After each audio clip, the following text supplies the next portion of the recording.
Bonjour à toutes et à tous, bienvenue sur un nouvel épisode, un nouvel opus de ma chaîne YouTube consacrée à l'eau alcaline ionisée. Aujourd'hui, thématique sur l'appauvrissement en minéraux, en nutriments de nos fruits et légumes. Et on va le voir, une corrélation évidemment mettre avec l'eau, puisque l'eau, vous le savez, eh bien, elle constitue une des pyramides de base dans notre alimentation. Et à ce titre, on va voir qu'aujourd'hui, bien compléter notre alimentation par une bonne eau est tout à fait essentiel. Alors je vous le rappelle, cette chaîne YouTube ne fait aucune allégation médicale. L'eau alcaline ionisée ne peut se substituer à aucun traitement médical quel qu'il soit. Si vous êtes malade, seul un professionnel de santé peut véritablement poser un diagnostic et vous proposer des solutions. Cette chaîne n'a vocation qu'à vous faire prendre conscience de l'importance d'une bonne hydratation, car 99,99% de vos cellules sont composées d'eau et à ce titre, l'hydratation joue un rôle prépondérant. Je produis 2 capsules par semaine, une le mercredi, une le dimanche. Et vous pouvez, via la page d'accueil de ma chaîne YouTube qui apparaît ici à l'écran, prendre un rendez-vous pour simplement me poser des questions sur l'eau alcaline ionisée, l'utilisation de votre ioniseur ou simplement me poser des questions sur une thématique que je n'aurais pas évoquée sur cette chaîne. État des lieux aujourd'hui en 2025 sur perte nutritionnelle des aliments. Pourquoi c'est important? Parce qu'aujourd'hui, vous le savez, on nous répète très souvent qu'il est important de manger 3 à 5 fruits et légumes par jour. Sauf qu'on va le voir, malheureusement, ce qui se passe aujourd'hui, c'est qu'on a depuis une trentaine d'années, et suite notamment à l'agriculture intensive, eh bien, réduit malheureusement drastiquement les valeurs nutritionnelles des aliments. Et c'est pour cette raison aujourd'hui qu'on vous conseille de vous supplémenter en vitamines et en d'autres produits qu'on peut trouver sur le marché. Mais je vais quand même vous donner des chiffres clés pour que vous puissiez simplement aujourd'hui avoir une idée précise de quelle est la perte des principaux, notamment nutriments, dans les aliments. La vitamine C, c'est une baisse de 20% dans certains fruits et légumes depuis les années 1950. Donc c'est énorme. Le fer, une diminution de 15 à 20% selon bien sûr les espèces et les régions. Le calcium chute de 16 à 73%. Je pense notamment aux brocolis ou aux épinards par exemple. Les protéines baissent de 6 à 23% dans les céréales comme le blé. Le magnésium, le zinc, le manganèse, perte fréquente de 20 à 70% selon les analyses. Pour vous donner quelques exemples concrets, vous voyez par exemple en Australie, entre 1980 et 2010, le fer a perdu jusqu'à 50% dans certains légumes comme le maïs doux, les pommes de terre, les haricots verts et les pois chiches. Vous l'avez sans doute lu dans beaucoup de publications aujourd'hui, on vous dit qu'aujourd'hui, si vous voulez consommer une pomme sur de la vitamine C, il faudrait aujourd'hui consommer plusieurs dizaines de pommes pour avoir la même quantité que dans une pomme de 1950.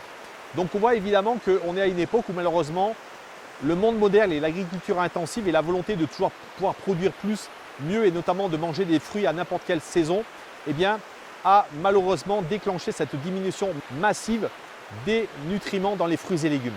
Alors je viens de l'évoquer, les causes, eh bien, elles sont assez faciles à comprendre. La première, aujourd'hui, on le doit produire à tout prix et n'importe où, donc on a effectivement créé des variétés beaucoup plus solides au climat et à ce titre, on a créé donc des variétés hybrides qui sont malheureusement beaucoup moins riches en nutriments.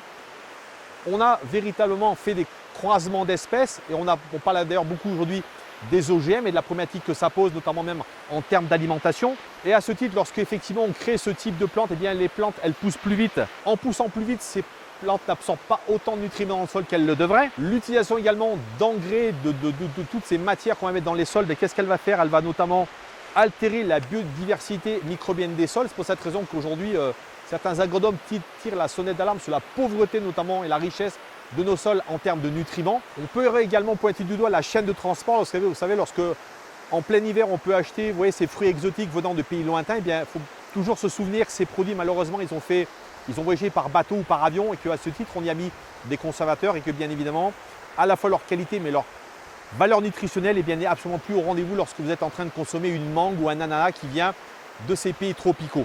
Également, ce qui est pointé du doigt, c'est bien sûr la cuisson, les produits ultra transformés qu'on va cuire beaucoup trop, les aliments grillés, qui bien évidemment vont faire perdre beaucoup de vitamines, beaucoup de nutriments à ces fruits et légumes.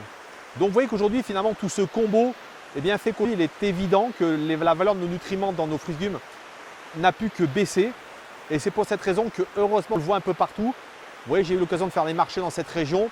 Beaucoup de producteurs locaux recommencent à faire de la culture raisonnée, en mettant évidemment beaucoup moins de pesticides, en utilisant des solutions naturelles pour que justement nous puissions retrouver dans nos fruits et légumes des valeurs nutritionnelles qui seront importantes et là pour justement permettre une meilleure santé. Et je ne pourrais vous recommander d'ailleurs que de vous-même pouvoir justement vous approvisionner sur des producteurs locaux, donc vraiment des gens qui produisent et vendent directement afin d'éviter toute cette chaîne des produits transformés qui ont fait du frigo, qui ont subi souvent des traitements.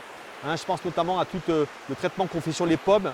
J'ai parlé également des cerises récemment, qui sont des produits extrêmement pollués, notamment par tout ce qui est produits chimiques. Donc d'être extrêmement vigilant évidemment à où vous achetez ces produits, chez qui vous achetez, et de connaître également la façon dont ces gens font pousser ces fruits et légumes.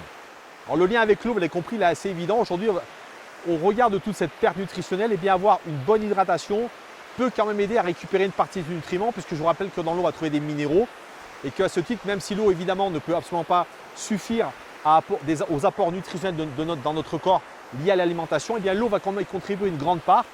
Et vous savez que la qualité première de l'eau alcalinisée, justement, c'est sa grande richesse en minéraux, puisque lorsqu'on crée une électrolyse de l'eau, on va attirer donc dans la partie haute de la ionisation donc les minéraux alcalins, calcium, magnésium, potassium et sodium en grande quantité, ce qui va être extrêmement important pour notre corps pour justement lutter contre ce déséquilibre acido-basique et justement pouvoir justement aider à ramener des nutriments qu'on trouve malheureusement plus suffisamment dans l'alimentation. Donc on peut considérer que l'eau ici va jouer un rôle support pour justement nous permettre de récupérer une partie des minéraux qui sont aujourd'hui déficients dans notre alimentation.